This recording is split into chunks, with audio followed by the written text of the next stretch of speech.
Topic number 3.13 કિર્ચોફના નિયમો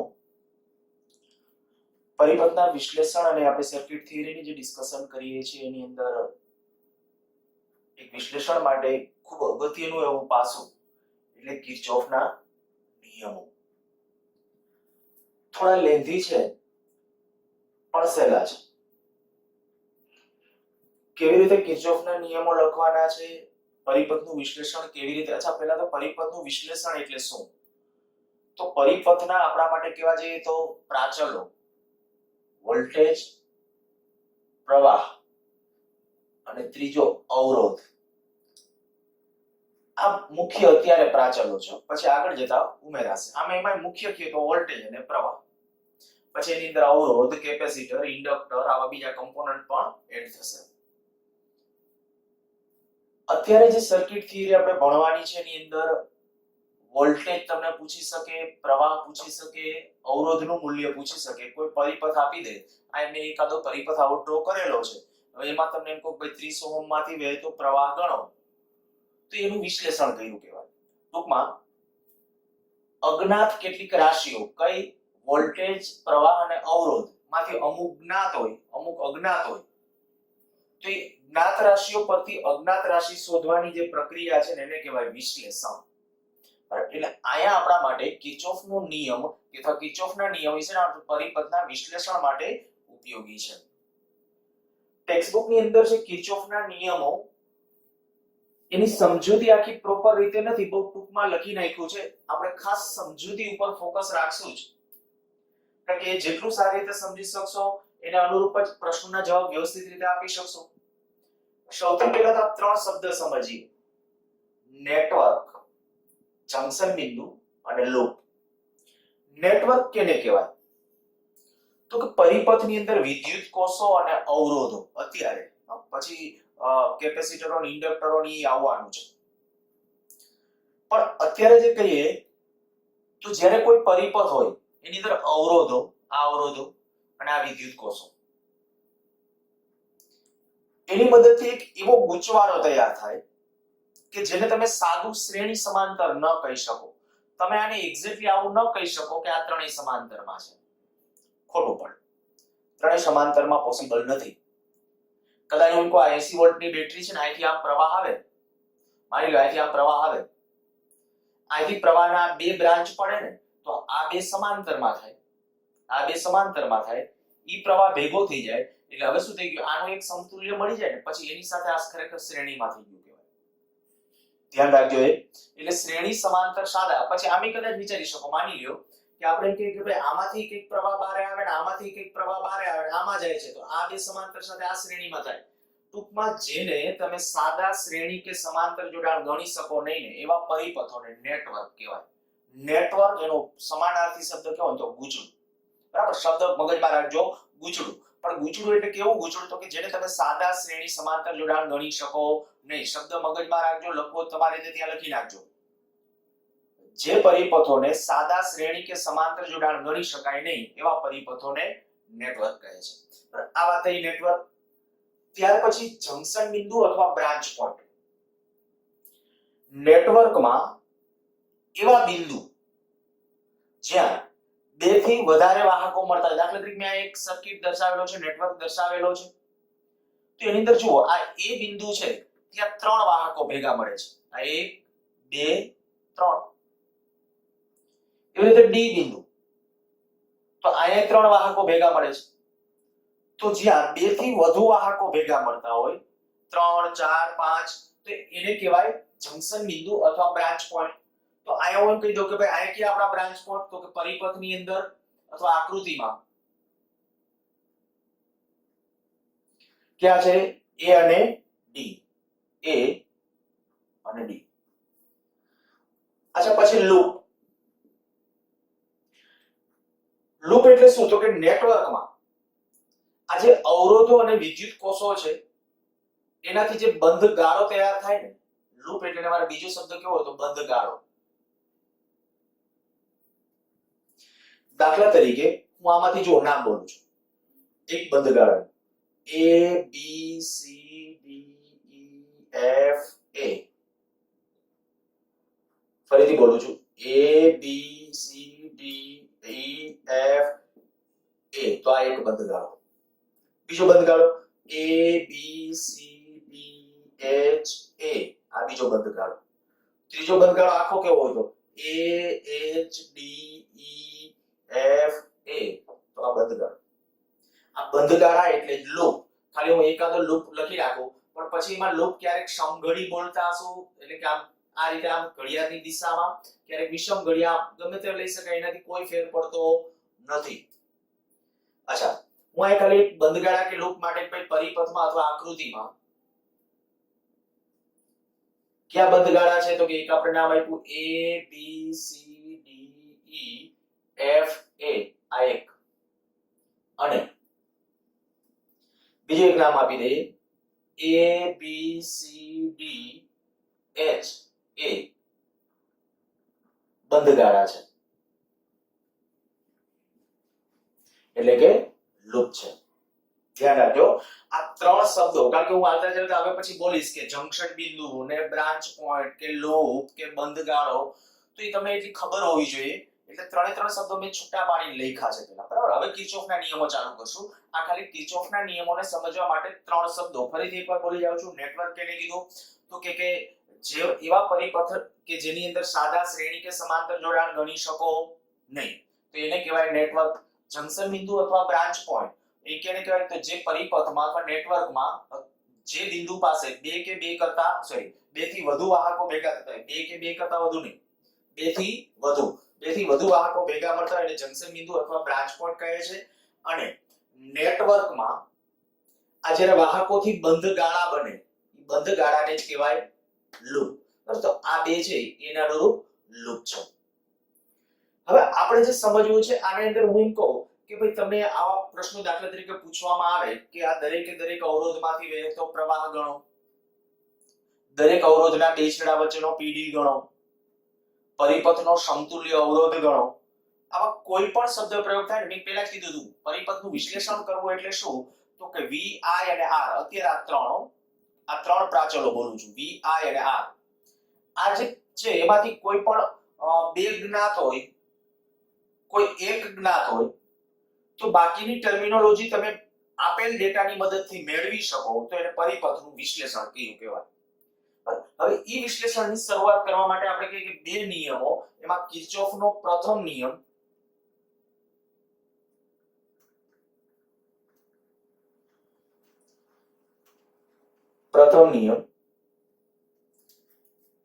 junction rule તરીકે પણ ઓળખાય છે. જંકશનનો નિયમ જંકશન રૂલ શું છે તો સીધું આટલું જ. અચ્છા એની પહેલા એ કહી દો કે આ એક વિદ્યુતભાર સંરક્ષણના નિયમની વિશિષ્ટ રજૂઆત છે.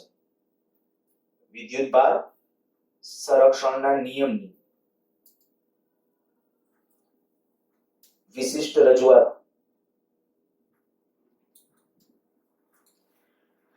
વિદ્યુતભાર સંરક્ષણનો નિયમ એની મદદથી મેળવી શકાય. કેવી રીતે મળે હમણાં ડિસ્કશન કરું છું. નિયમ શું છે અથવા રૂલ શું છે સાવ ટૂંકી રીતે લખી નાખો તો આપણે એમ કહેશું જંકશન પાસે ભેગા મળતા વિદ્યુત પ્રવાહો નો બેઝિક સરવાળો હંમેશા શૂન્ય હોય છે.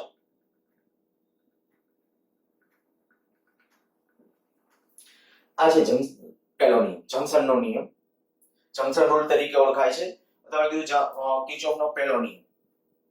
જંકશન પાસે ભેગા મળતા પ્રવાહોનો બેઝિક સરવાળો હંમેશા શૂન્ય હોય છે. હવે આની અંદર આપણે હમણાં ગોઈતા હતા કે જંકશન બિંદુ ક્યાં તો કે A અને D જંકશન બિંદુ છે. હવે આનું જ્યારે વિશ્લેષણ શરૂ કરો ને ત્યારે આપણા માટે બે બાબતો આ જે મેં કીધું કે પહેલો નિયમ છે અને હમણાં બીજો નિયમ જોશું એ બેની મદદથી આપણે આ કેટલાક V I અને R એમાંથી કેટલાક ચલ આપ્યા હશે કેટલાક ચલ મેળવી શકશું એવી વાતો કરશું.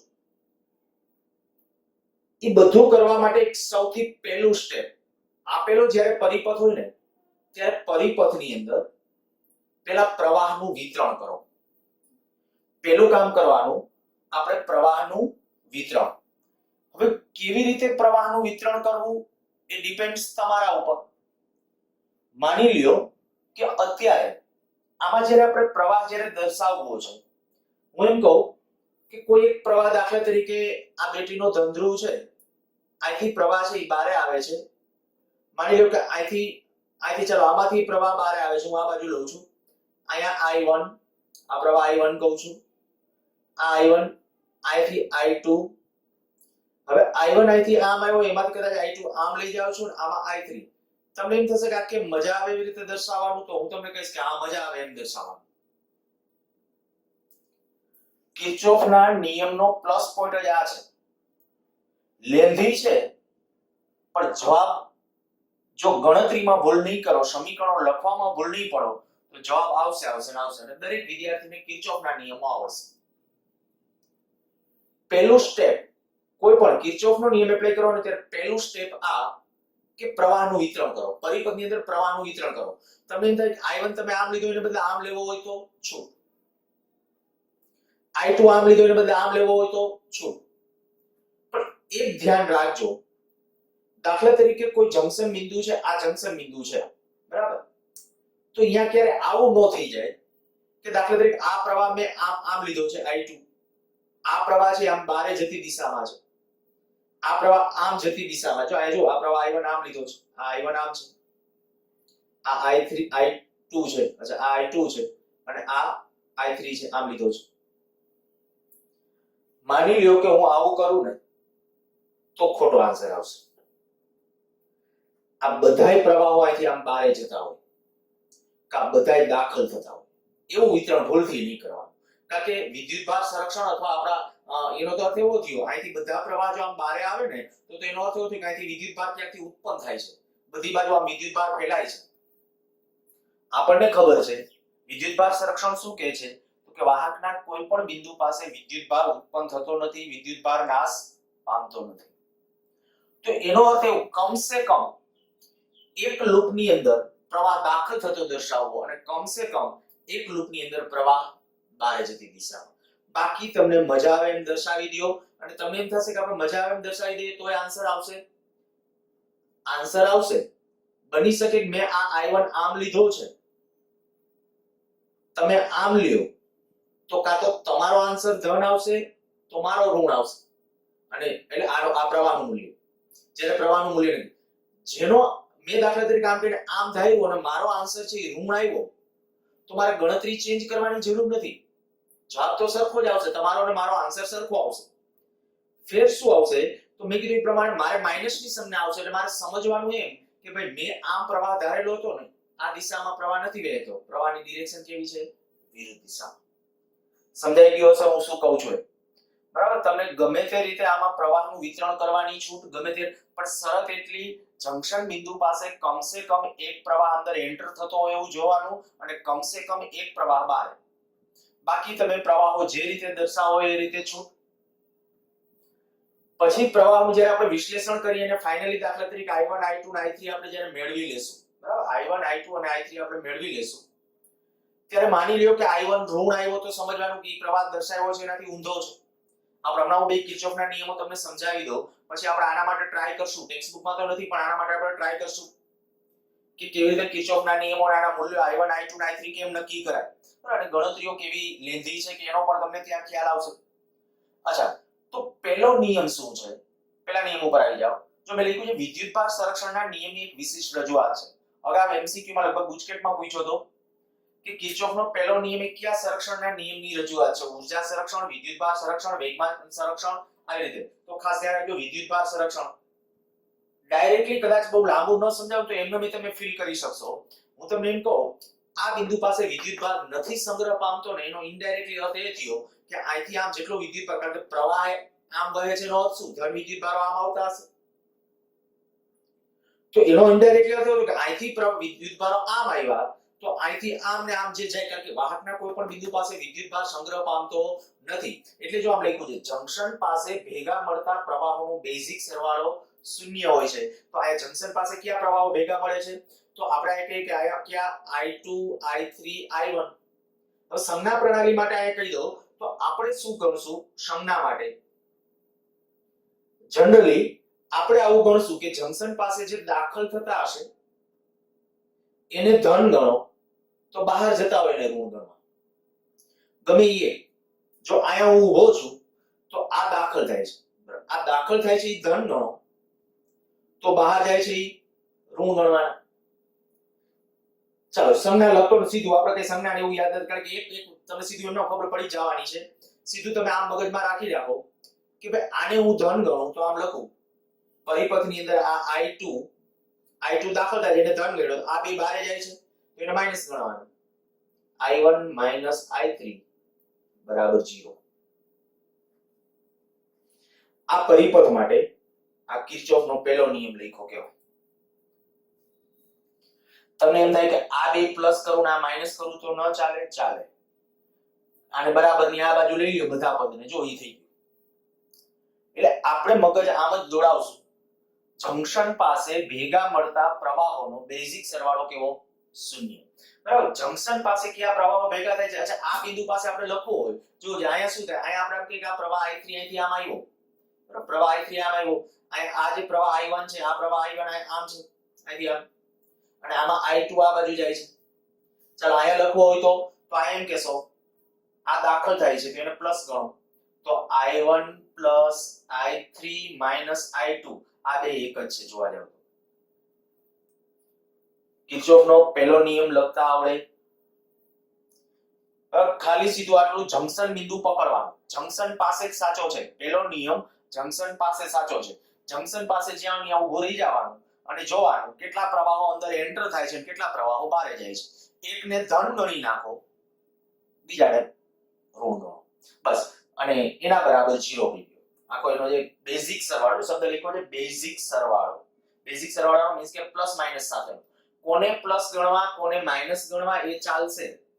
એવા નિયમો કોઈ દાખલ થતા હોય ને ધન ગણો અને બહાર જતા હોય ને ઋણ ગણો. કોઈ એમ કે ના મારે ઊંધું ગણવું છે, કોઈ ફેર પડતો નથી, ચાલે. તો આ છે કિર્ચોફનો પહેલો નિયમ. અને મેં કીધું કે વિદ્યુતભાર સંરક્ષણના નિયમની વિશિષ્ટ રજૂઆત છે. કઈ રીતે? તો ઇનડાયરેક્ટલી તમને આમે ખ્યાલ આવી જ ગયો છે કે અહીંયા જેટલો વિદ્યુતભાર આમ દાખલ થાય એટલો વિદ્યુતભાર અહીંથી જંકશન છોડવો જ જોઈએ, તો જેટલો દાખલ થાય એટલો બહાર જવો જોઈએ. ઈ જ પહેલો નિયમ છે. હું તમને આ કહું, ચાલો માની લ્યો કે આ ભુજામાં અહીંયા Q2 વિદ્યુતભાર આમ દાખલ થયો છે, તો અહીંયા Q1 અને Q3 બહાર નીકળ્યો છે. તો તમે આમ સમજી શકો કે ભાઈ Q2 દાખલ થયો છે એને ધન ગણો, અને આ અથવા t સમયમાં દાખલ થયેલો વિદ્યુતભાર બરાબર બહાર જતો વિદ્યુતભાર બે સરખો થવો જોઈએ. વિદ્યુતભાર સંરક્ષણ તો આ જ કહે છે ને. વિદ્યુતભાર સંરક્ષણ શું કહે છે કે જેટલો વિદ્યુતભાર t સમયમાં દાખલ થયો, માની લો t સમયમાં અહીંયા Q2 વિદ્યુતભાર અહીંયા આવ્યો અને Q1 અને Q3 વિદ્યુતભાર બહાર ગયો, તો t સમયમાં દાખલ થયેલો અને બહાર જતો સરખો થવો જોઈએ.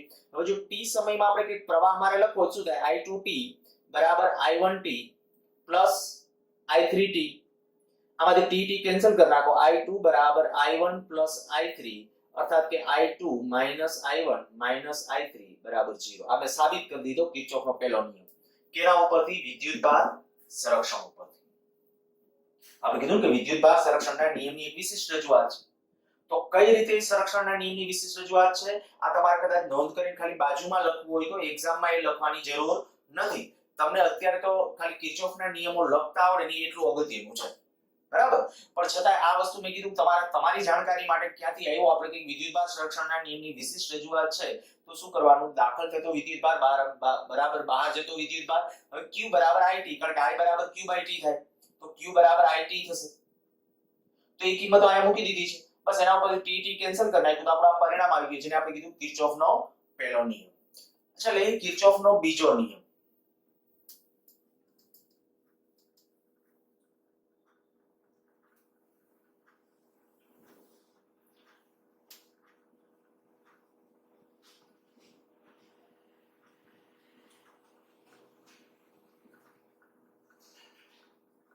લૂપના નિયમ તરીકે પણ ઓળખાય છે અને વિસ્થિતિમાનના નિયમ તરીકે પણ ઓળખાય છે.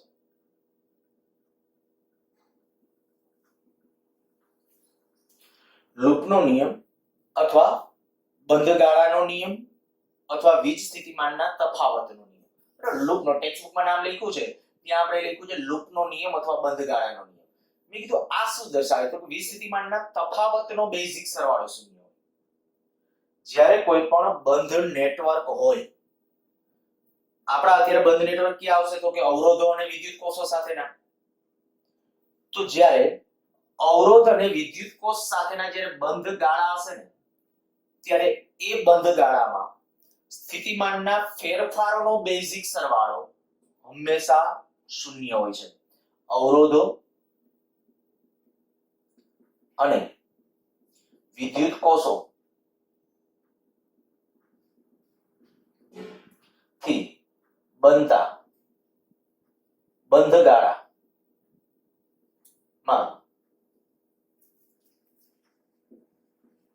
વીજ સ્થિતિમાન ના તફાવતો નો બેઝિક સરવાળો શૂન્ય હોય છે.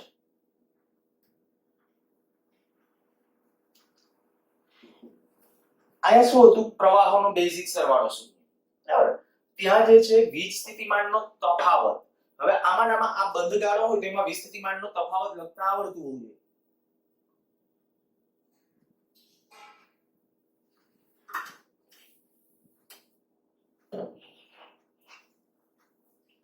વીજ સ્થિતિમાનનો તફાવત અર્થાત કે પીડી. આના બે છેડા વચ્ચેનો મારે પીડી કેવો હોય તો કેટલો થાય? પ્રવાહ ગુણ્યા અવરોધ એટલે એનો પીડી. હવે તો આવડી જવું જોઈએ. આના બે છેડા વચ્ચેનો પીડી કેટલો? I3 ગુણ્યા 30 ઈ પીડી વીજ સ્થિતિમાનનો તફાવત એ થયો. અચ્છા આનો પીડી કેટલો? 40 ગુણ્યા તેમાંથી વહેતો પ્રવાહ I2.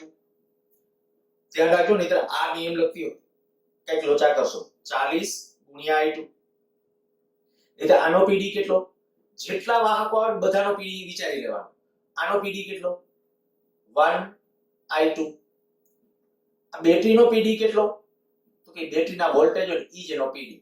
આયા બેટરીના આંતરિક અવરોધો કાં તો આ બાજુમાં દર્શાવ્યા છે એના આંતરિક અવરોધો સમજવા અને કાં તો પછી એમ સમજવું કે આ જે 45 વોલ્ટ છે ને એ સીધો એનો ટર્મિનલ વોલ્ટેજ હોય તો એનો આંતરિક અવરોધ કેવો છે? લગભગ 0. આંતરિક અવરોધ નથી. કદાચ આયા 1 ઓહમના અવરોધો છે તો આયા જો આની બાજુમાં 1 ઓહમ આના એનો આંતરિક અવરોધ સમજી શકાય. બરાબર. એટલે આંતરિક અવરોધ સમજવામાં વાંધો નથી. તો આ શું સમજવાનું? એનું EMF.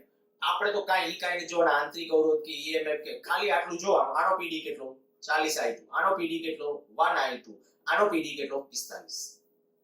અચ્છા આનો પીડી કેટલો? 80 વોલ્ટ. આનો પીડી કેટલો? 1I1. ફરીથી રિપીટ કરું છું, યાદ રાખજો. આ જેટલું કોન્ફિડન્સ થી અને ઝડપથી લખશો એટલા કિર્ચોફના નિયમો સાચા. કેટલો? 30I3 40I2 1I2 45 1I1 80. પ્રવાહ ગુણ્યા અવરોધ. અવરોધ માટે આ જોવાનું પ્રવાહ ગુણ્યા અવરોધ તો એનો પીડી થશે વીજ સ્થિતિમાનનો તફાવત. તો કિર્ચોફનો બીજો નિયમ એ હું એમ કહીશ કે આ એક ઊર્જા સંરક્ષણના નિયમની વિશિષ્ટ રજૂઆત છે. ઊર્જા સંરક્ષણના નિયમની રજૂઆત છે.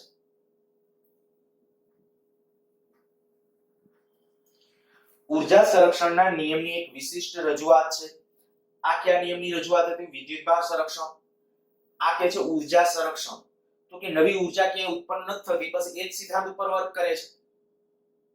પછી એને હું ફીલ કરાવડાવું પણ પહેલા આપણે કિર્ચોફનો નિયમ લખતા શીખી જઈએ. કિર્ચોફનો નિયમ શું કીધો હતો કે અવરોધો અને વિદ્યુત કોષોથી બનતા બંધ ગાળામાં વીજ સ્થિતિમાનના તફાવતનો બેઝિક સરવાળો કેવો હોય છે? શૂન્ય. તો કોઈ પણ હંમેશા એક વસ્તુ યાદ રાખજો, અત્યારે જ્યાં સુધી હું એક સ્પેશિયલ ચોખવટ ન કરું ત્યાં સુધી તમારે મગજમાં એમ જ રાખવાનું કે કિર્ચોફનો નિયમ બંધ ગાળા માટે જ સાચો છે. અને રિયલમાં આમ તો બંધ ગાળા માટે જ સાચો છે, પણ હું પાણી પહેલા પાર બાંધું છું એટલા માટે કે ક્યારેક બંધ ગાળો નહીં હોય ને છતાંય લખાય, પણ એ લખાય ક્યારે? એ ઇનડાયરેક્ટલી બંધ ગાળો હશે. બરાબર. એ હું જોતા શીખવાડીશ. અત્યારે એ ભૂલી જાઓ. અત્યારે ખાલી એમ જ કે કિર્ચોફનો બીજો નિયમ કેના માટે સાચો છે? બંધ ગાળા માટે. તો આમાંનો કોઈ પણ બંધ ગાળો પાડી, આમાંનો કોઈ પણ બંધ ગાળો. દાખલા તરીકે આપણે આ બંધ ગાળો લખ્યો, ચાલો એ જ લઉં. બંધ ગાળા